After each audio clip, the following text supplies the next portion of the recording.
he has the opportunity to redeem himself in the examinations. I mean, like that to me is just like a red rag to a bull, like that I have the opportunity through harder work to redeem myself, redeeming myself to a teacher. You know, this could have I'm pleased to see your face, Ludo. That's shocking to you as well.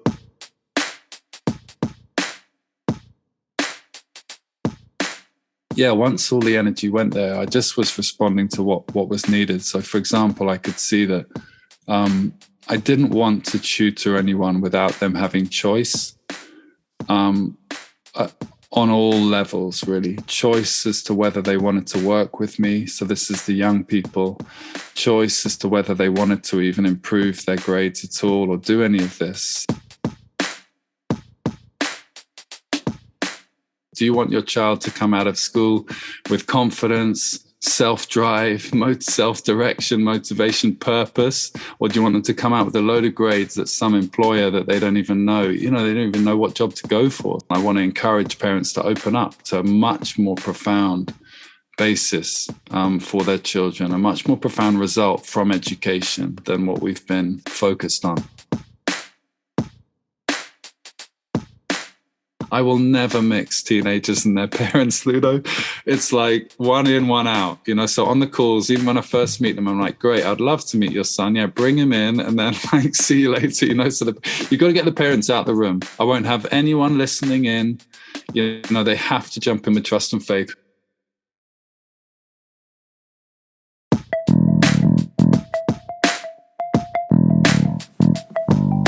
Hello and welcome to the Qualified Tutor Podcast, the podcast that brings you the latest in the world of tutoring, edtech and education, and hopefully inspires in you the big change that each and every one of us is capable of.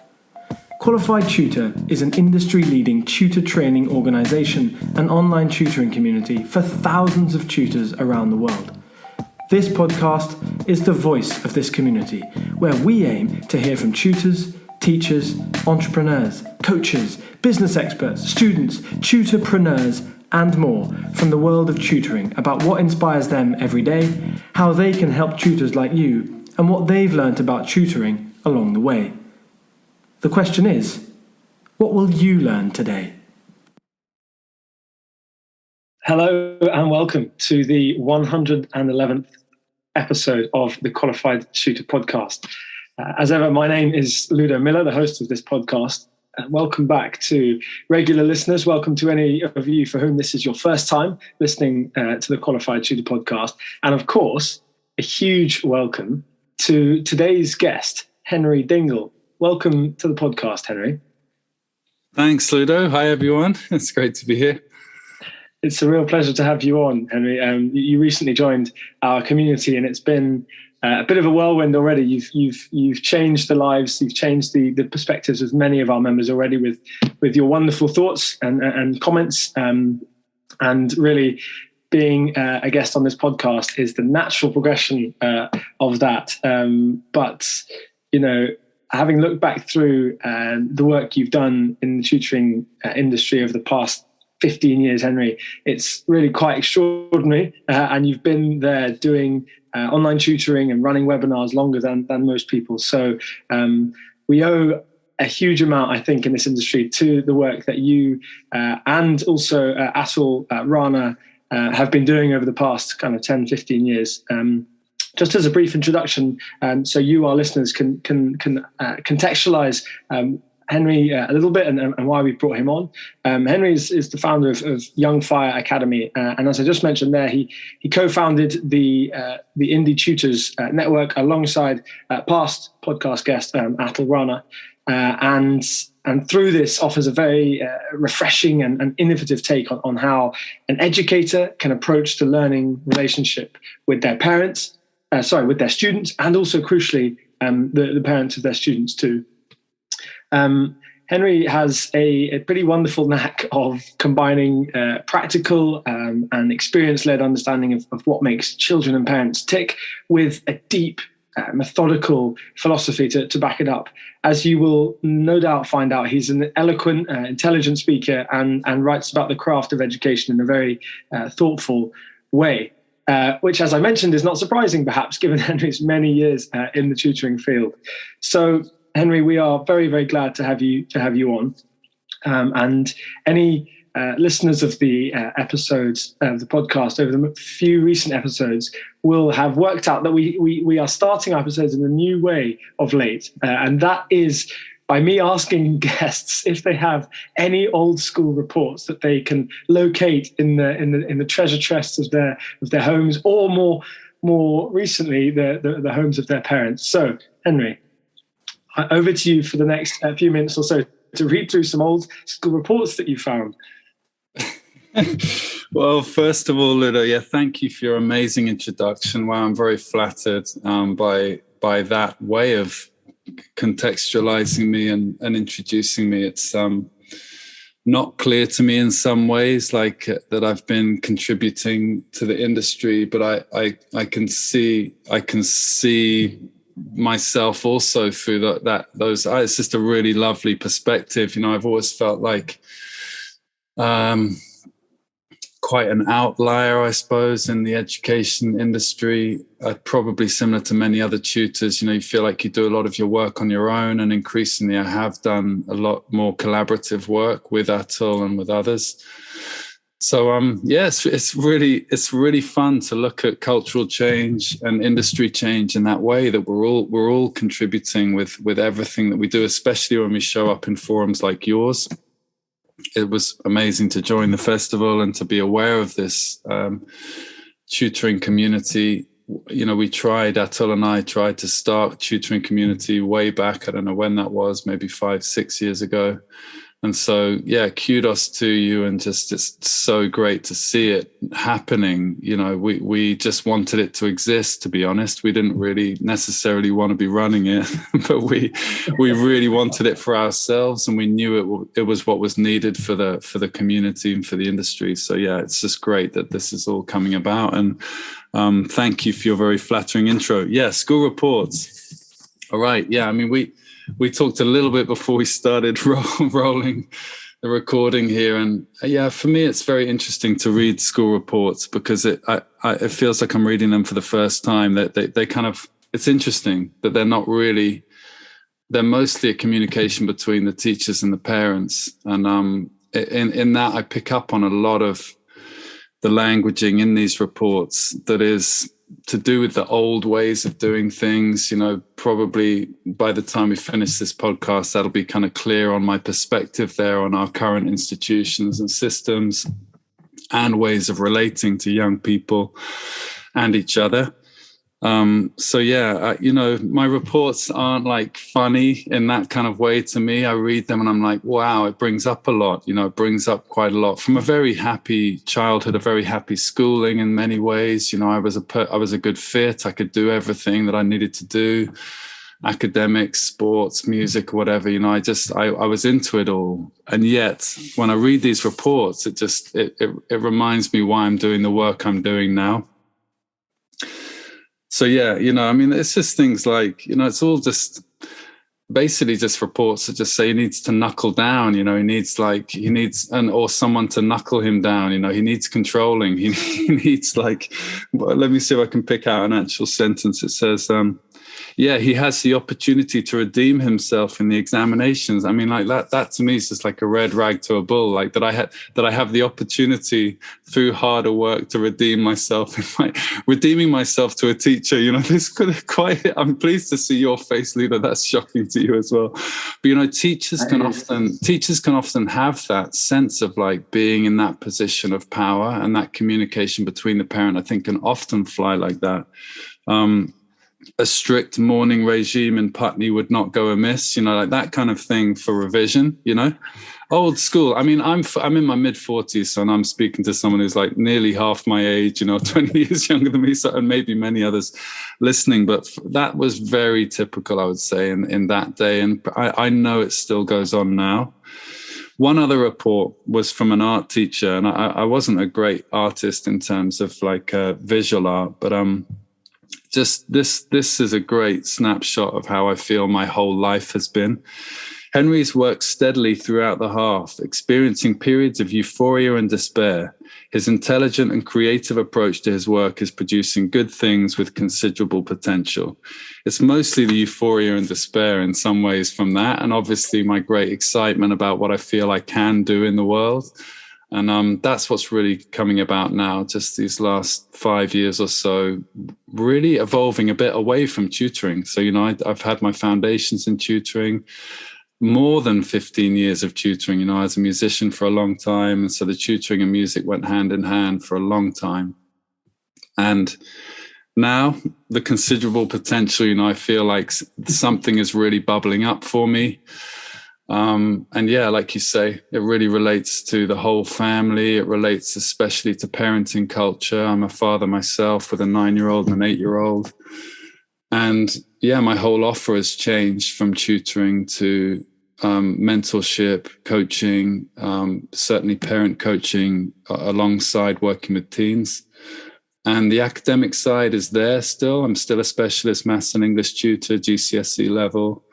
But it's often not even on the table. I run a 12-week program, and for many people, it's not even in the list of goals to do anything there.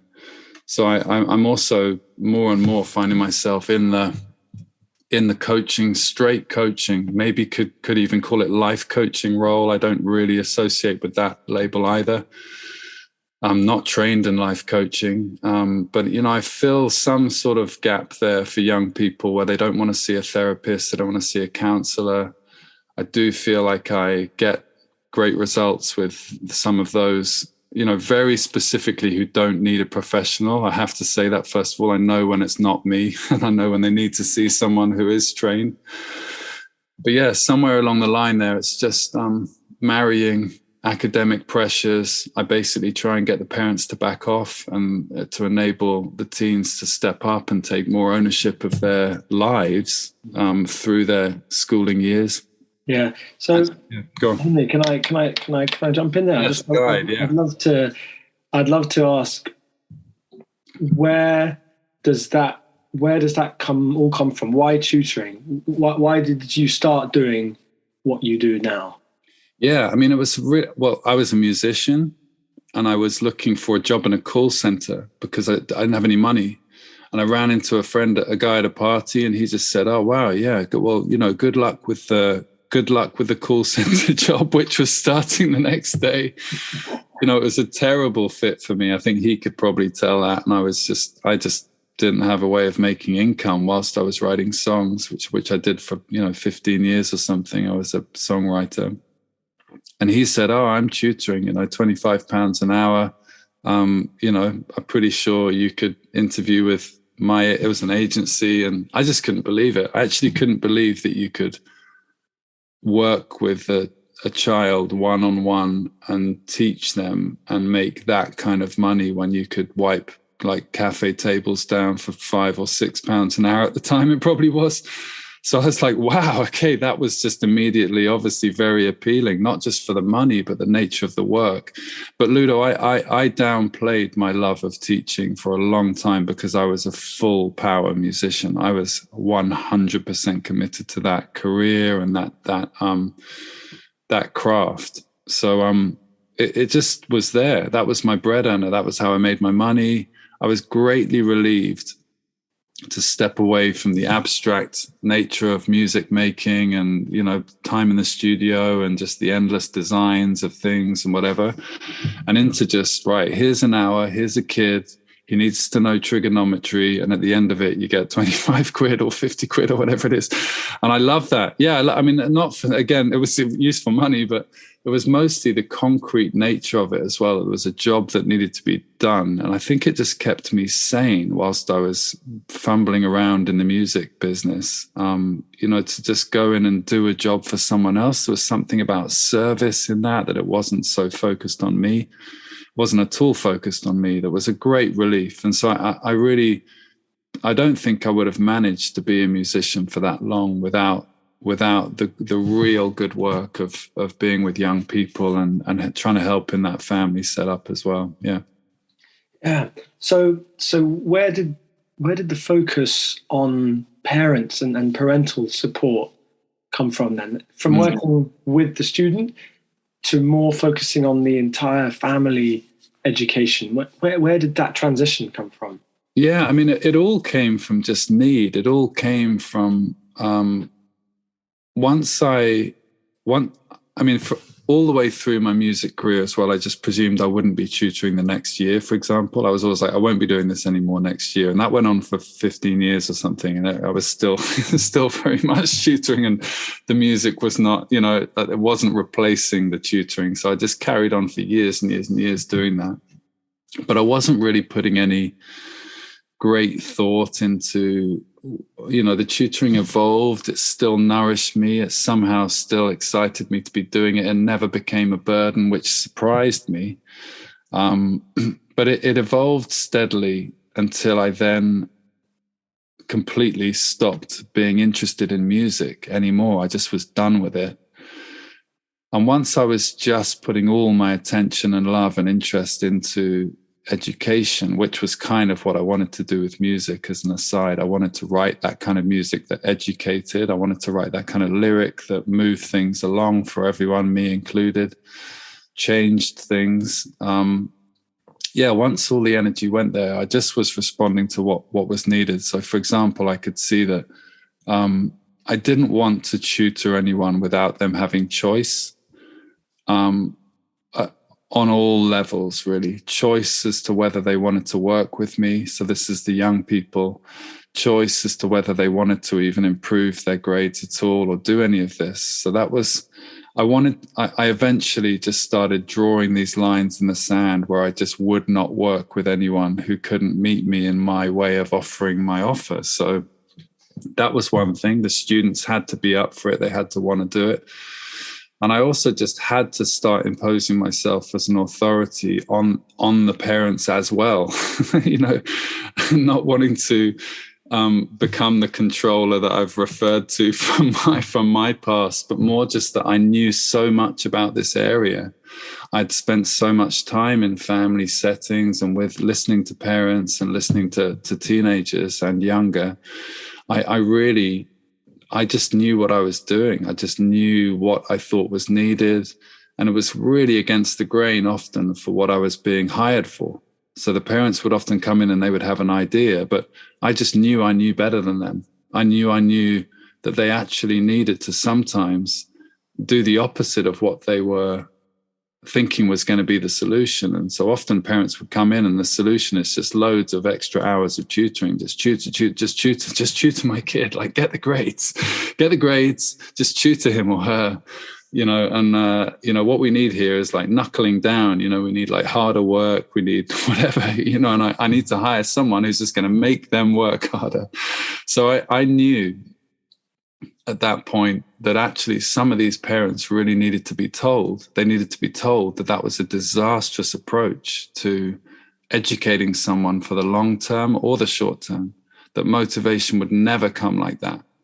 And so, my offer now, the parents really come in and I pitch it as a leap of faith into trust, that they really need to, if they're having these issues with confidence, motivation, those are the typical areas that I'll work in with their child. The high likelihood, in my experience, is that they've just had far too much being told what to do at home and at school. These are the systems we have in place. That's the parental culture of our times, the helicoptering sort of approach, more or less, even if it's very sugar-coated, still that's what we're doing. And same at school. So I offer the young people a complete break from that. So that's why I offer a relationship where they come in and I'm not going to tell them what to do. It's up to them. They have to say, yeah, I want to do this, and this is what we're going to do. They have to do that with me, build that with me. But it's what's interesting, Ludo, to answer your question and wrap this answer up, is that the parents don't know that they really need someone in their life to just go, like some of them, they just need to be told, like, actually, you've got to go the opposite direction. This is a transitional change for you, not just for your child. This is a moment when you need to really go, I actually can't control. I can't I literally can't, because they'll tell me that they won't do it. But also when I do control, I just get worse and worse and worse results. You know, we're trying to set people up for life, not just for the next set of exams. We're trying to build their confidence and their platform for self-direction, which is the big shift I think needs to happen in education. And if we keep just pushing them up each mountain and through each hoop and whatever, they come out with nothing. They come out with no self-leadership, no maturity, no ownership, no responsibility.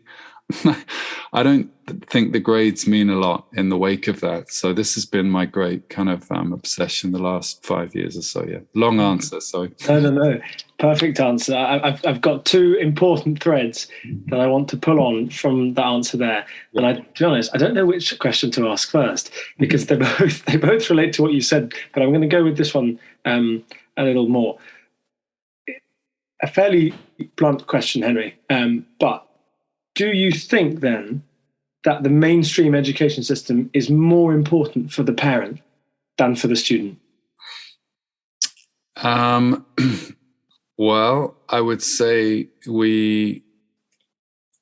I would be quite brutal about how education has been set up and what function it fulfills in society and always has done, which is mostly to put the children somewhere so that the parents can go to work.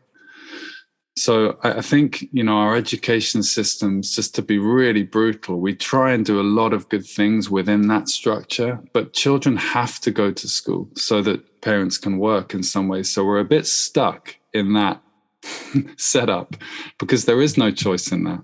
There isn't the openness and the love and the nurturing of children that, I mean, of course, we all try our best. Any teachers listening to this, I'm with you all the way. This isn't about anyone being to blame, but it's just to look at the system as a whole. So yeah, I think schools serve the parents in that way, that we all have that need. We have to go out and work. We need to make our money or whatever. But yeah, I don't know how else to answer that question. It's a great question, I'm sure, but that's all I really get from it. It's just, well, I think like way back before we kind of look at who it serves best. I certainly do meet a lot of parents who I think are just trying to get a certain result out of the education system for their child, which I don't think serves anyone. So like I say, if anyone is a teacher, you know, this system, I don't think it serves anyone. I actually don't think the students are well served. I don't think the teachers are in the right setup. I don't think the platform's right for anyone in a way for ultimate flourishing. Of course, lots of people are doing great work. Lots of schools are getting great results in a profound way as well as a superficial way. So I'm not denying any of everyone's great work, but I really think everyone would be better if we could jump ship into a much more enlightened kind of era of education and everyone had much more freedom, autonomy, and could develop purpose, which is what is needed in the workplace. That's what's needed in the employment going forward, but we're just not there yet. We're not doing that yet. We're not ready for, the change is going to be quite slow, which, Ludo, also is a reason why I think I've ended up focusing on parents. I'm not focused on schools. I'm not focused on governments. I'm interested in grassroots parental culture shift, basically. I want the parents to know, first of all, that they don't have to grind their kids through this grade system. They don't have to worry about all of that as much as they do, that it isn't the be-all and end-all for their kids' future. You know, it's not even the be-all and end-all for their children's future when they come to interview for a job, I don't think. But when you look back to what I was talking about before, do you want your child to come out of school with confidence, self-drive, self-direction, motivation, purpose, or do you want them to come out with a load of grades that some employer that they don't even know, they don't even know what job to go for? So it's very interesting right now where we're at, because we're still a bit hooked to the old system. We're all still a bit obsessed with the measurables and all that kind of thing, but it's really not, it's losing its appeal, I think, to many people. And I want to encourage parents to open up to a much more profound basis for their children, a much more profound result from education than what we've been focused on with grades and the rest of it. Yeah. So when did you realize then that the areas of confidence building and relationship in tutoring might be more important than tutoring children for academic success? I mean, I just couldn't bear to be with young people where we weren't all completely free. You know, I just wanted us all to be free. I also didn't want I could feel the kind of the limitations coming into my work, to my way of operating. So I present myself entirely freely to all of the young people I meet, partly because I've brokered that situation for myself. You know, the parents don't have me on a payroll, for example. So many students I've had over the years, or a few of them I can think of, just they've called me out on that and gone, yeah, but you know, you're on like £50 an hour, £80 an hour, whatever. That's why you're doing, you know, we've ended up there where I've had to say, you know, like, I'm not, you know, you can end up being another person in a young person's life who's just being paid like teachers. You know, so there isn't that sense of like, we're doing this together. We all want to be here. So I've needed to like remove all of these different ways in which somehow I just know that we can trust young people. We don't have to make them do anything. We don't have to fear that they're not, you know, this is so obvious probably to everyone, but, you know, if you look at babies, they are absolutely predisposed to learn. We are born, all of us, predisposed to learn. Anyone who's listened to Sir Ken Robinson or listened to any of this kind of stuff, we know that we're born with just like ultimate appetite for learning, including French, English, geography, history, whatever, including all that. But the more we remain in these cultures and systems, sometimes the more we can lose that, and the more that just becomes so hard to come by. And so parents are in this difficult position where they're wondering, like, why is my child not motivated to do these 10 GCSE subjects? Like, what's happened? What's gone wrong? And so I knew that the kindest thing to do with that gig was to create an environment for myself and for my students and for the parents where we could be free of all of that. When you're hired as a tutor, a lot of people, I think, would still feel like the parents are then in control of that. So they're the ones paying. So they're the ones that then kind of have the ultimate authority, do they? I mean, that was, one of the first things that kind of I had to remove. I just couldn't do it like that. I knew too much. I knew too much about, you know, probably about 5 years ago or so. There've been various things. Choice was a massive thing. I was like, wow, okay, they have to have choice. If we're not giving them any choice about whether they're going to be here or what they're going to do, then I knew we'd lost them. We'd just end up then just tutoring is then just a kind of lame extension of a lame system. So, there've been quite a few breakthroughs like that for me, especially over the last 5 years. And the parenting one has just opened up more and more and more. I've got parenting groups now. I run parenting calls for all parents who know that the nagging, micromanaging, the coercion, the controlling is not working for them, and it's not going to work. It's a lifestyle that they don't want to have as parents anymore, and it's getting terrible results in terms of motivation for schooling for their children. So then great, they come into the Young Fire Academy, and we hang out together every week. We have just a kind of Q&A call once a week where they just share what their experience is with their child. And of course, for half of them, I'm working with their children as well. So then I have completely separate relationships, totally separate. I will never mix teenagers and their parents, Ludo. It's like one in, one out, you know. So on the calls, even when I first meet them, I'm like, great, I'd love to meet your son. Yeah, bring him in, and then like, see you later, you know. So you've got to get the parents out the room. I won't have anyone listening in. You know, they have to jump in with trust and faith. We make sure the safeguarding and the GDPR and all the kind of, you know, the DBS checks, that everyone's okay with that. And then they've just got to go, okay, Henry, I trust you, go for it. So yeah. Henry, perhaps you've touched on a few of these already, but I'd like to hear it straight from you.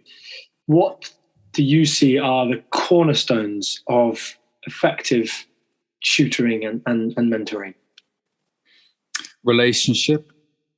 So relationship-based learning is what it could be called, I suppose. So, fundamentally, one other permission that I feel I've bought myself is the ability to just do anything I like with the hour that I'm with a child. There is absolutely no hammer that comes down in my sessions for like, now it's work time. So I don't have a sense of guilt if half an hour into the session, we're still just talking, that the student is still just talking to me, and it all comes from the student. So I'm not going to fill the hour with my talk. I'm responding to whatever they want to bring into that space and into that relationship, into that session. So yeah, we do all of that first every time. That's how we warm up. We just kind of chat with each other. I wait to hear what's been said. And often that's way more important than any sort of study we could do that day sometimes. But, otherwise it's 10 or 15 minutes. We get to know each other. They know me. My kids might come in and they meet my kids. And it's completely, all of that I know is like as powerful as any maths or English I could do, that we really know each other. I'm not just a tutor for hire. I'm not someone who's just going to do the gig whilst I'm being paid for it and then walk away. Everyone who comes into the Young Fire Academy, they are with me for life in some ways. I want to be in touch with them down the line. I want to know what they're doing in 2 years' time, 5 years' time. I want to know how it all plays out, because we've made quite a profound change in the family, usually by the time I've finished with them or the time they finish with me. So I want to know, how is that self-direction and responsibility and maturity? How is the self-direction now? How independent are they? And that is so heartening for me to hear all of those results down the line. So yeah, relationships massive. The four cornerstones of my own program are relationship, mindset, coaching for the young people. So often that's to do with, starting from, do you want to leave school? Like that might be the opening of just like, let's quit. Why don't we quit? We'll do something else. And none of them want to do that. It's very rare. It's a very rare boldness for someone to just quit pre-GCSEs or whatever, become an entrepreneur. It's possible, but I just want to open it up for them. So a lot of mindset stuff around purpose. Why bother to do it? For me, like if you don't enjoy your studies, that you shouldn't probably do it. Like you have to access the enjoyment. That's the only way to be a student. In any way you can, is to access what could bring it to life for you, and that you have that responsibility. Actually, you have that responsibility to try and find the enjoyment. You also have a responsibility to work with your teacher, like not against your teacher. That's when you've got a class that's against their teacher, it's a complete waste of everybody's time. So I don't want to play along with that. So I call them out on that kind of stuff. If they're negative about a teacher, negative about a subject, I really work with them on that relationship, whether it's with a thing or a person. And then the parent coaching obviously is separate, not to do with the actual tutoring. Yeah. And otherwise, of course, yes, specialist maths and English tuition. I'm an essay writing teacher. Like I love to teach people how to think effectively, how to plan, how to write. I love the writing part, but especially, how to make, like an essay can be a horrible thing. People can really, all of us, I think I've felt that in the past, just, wow, what a challenge and what a kind of nightmare, what a burden until I've got it done. So I want to help students really understand the profound value of that. It's not just an exercise in getting a grade or getting it done, which is definitely a part of our system, those two rewards, just getting it out the way and getting some reward for it. What's the real reward? Like, what's the real deep reward of doing an essay? Like, I feel like I know what that is. I know what that is for people, being able to think and respond to any kind of essay question. They're bound to be complex. And in 1 minute, lay out your 5 answers. Like, I think bare as daylight, this, and this, and then pad it out with some examples, some evidence, some quotes, whatever. That's the thrill. It's like, I read this essay. It was totally overwhelming, completely had no idea what to say to begin with. And I sat in that space for 5 minutes and effectively meditated and came up with 5 broad-reaching responses to the question. And those are my paragraphs. That's my essay. And that is going to be so much better than most other people's essays, because you've actually taken the time to think about it. So, I'm obsessed with these tools for students, that they can think, that they can take the time to think. A lot of them can't.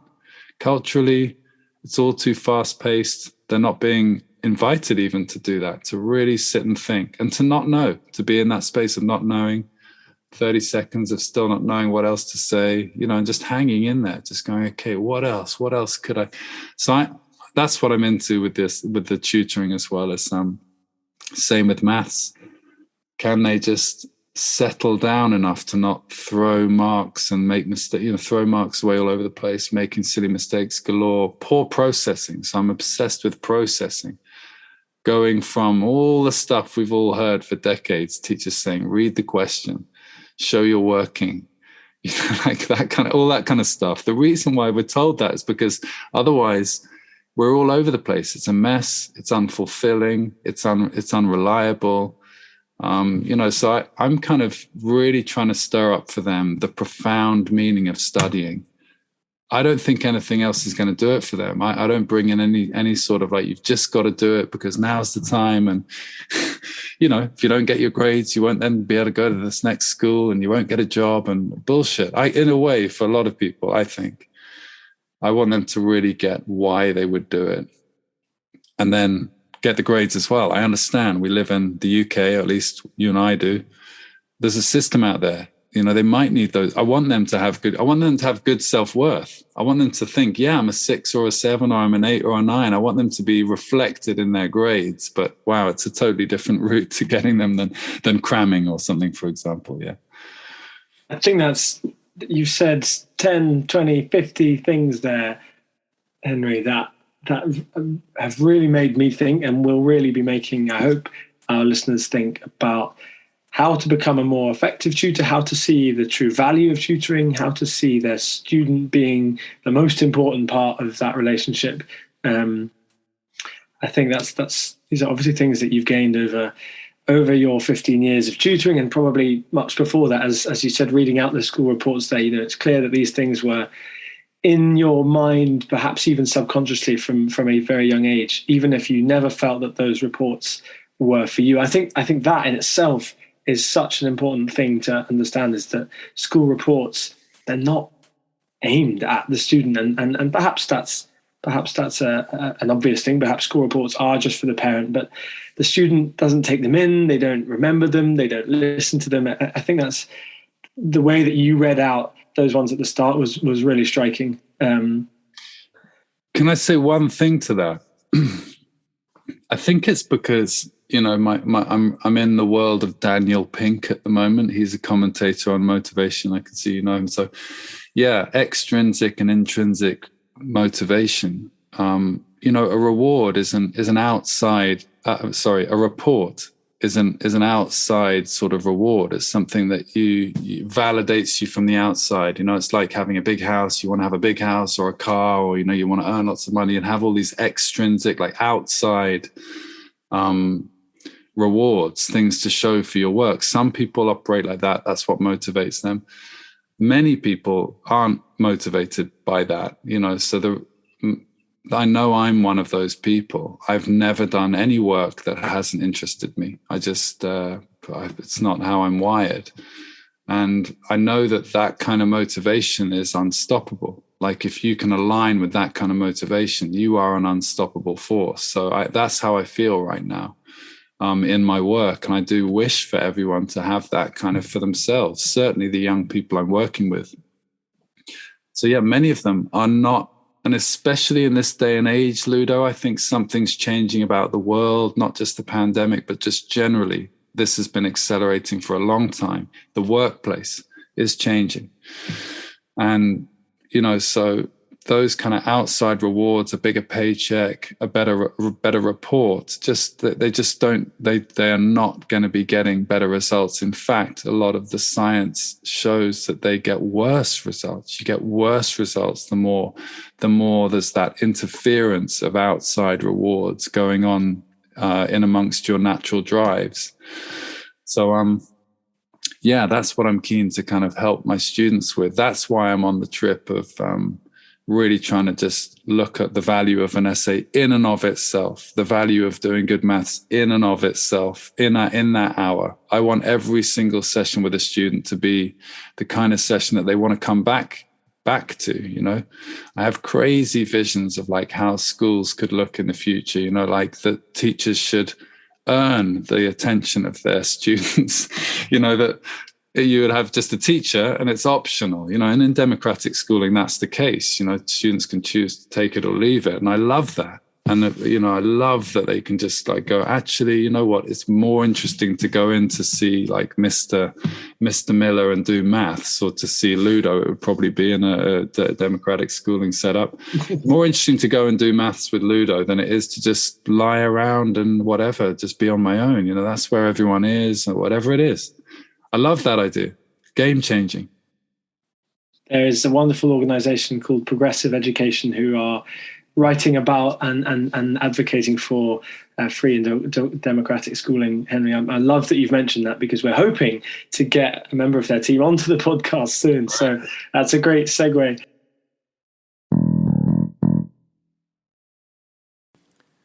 And to help you find out more about the Qualified Tutor podcast, here's a word from last week's guest, Pablo Bui, about what he enjoyed about being a guest on the Qualified Tutor podcast, and a word that he'd have for any future guests.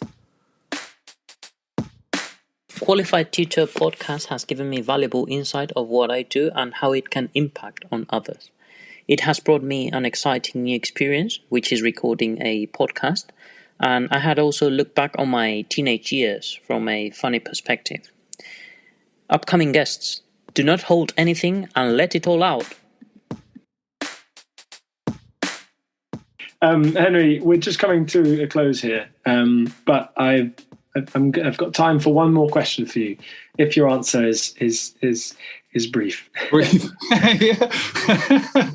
which is, what is next for Henry Dingle? Oh, great. That's probably less interesting in some ways than the theory, because of my intrinsic wiring. Yeah, I don't think so much about myself like that. But of course, I have plans. I work very closely with my wife. So on the Young Fire Academy, she's also Montessori trained. We're both, you know, our kids are going to Montessori school in Cardiff when we move there. So yeah, we're both in education and excited for expanding the Young Fire Academy to be a vehicle for shifting culture for parents. So like I said, I'm interested in grassroots change. I think that's where the change is going to happen. I think that kind of force could really change schooling culture and government policy faster than most things. So yeah, what's next is expanding the Young Fire Academy. We have currently 15 or 20 families on our books, and I work one-to-one with the students and in group settings with the parents, and a bit one-to-one with the parents as well.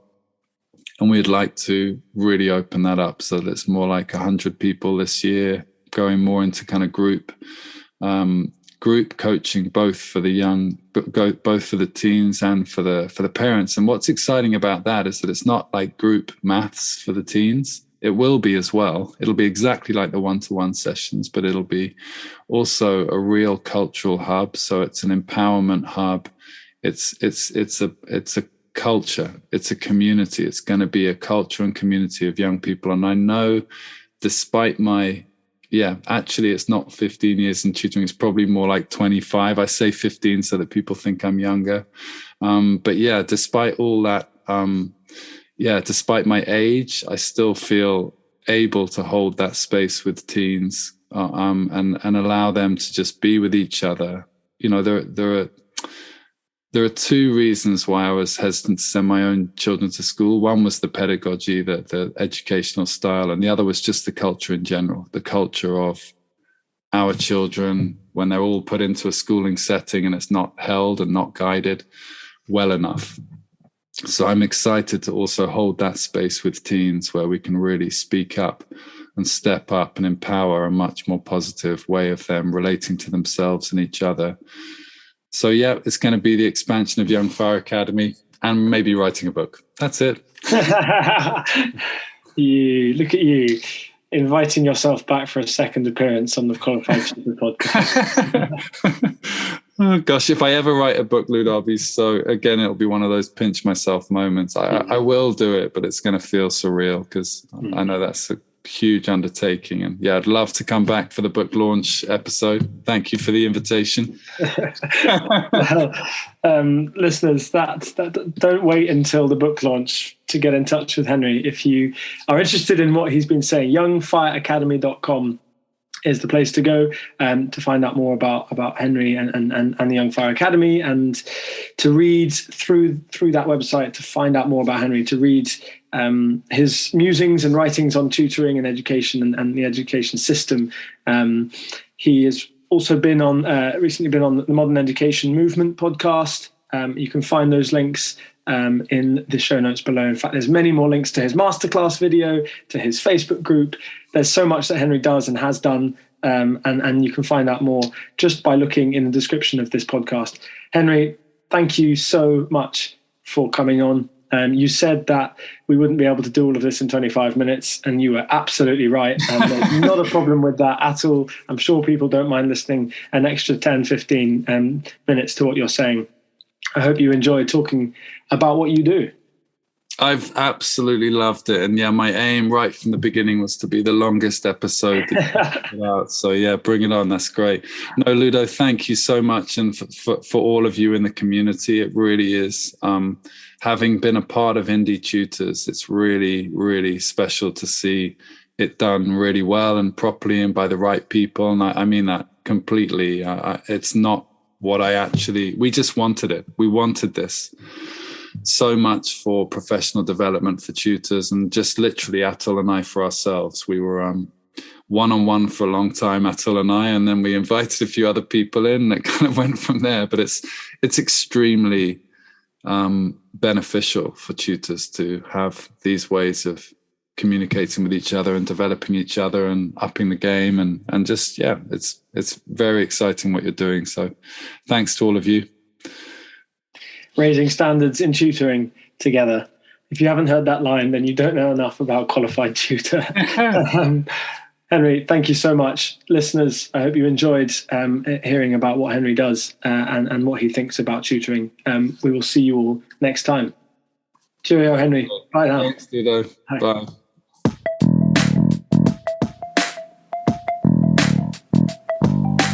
Thank you for listening to this episode of the Qualified Tutor podcast.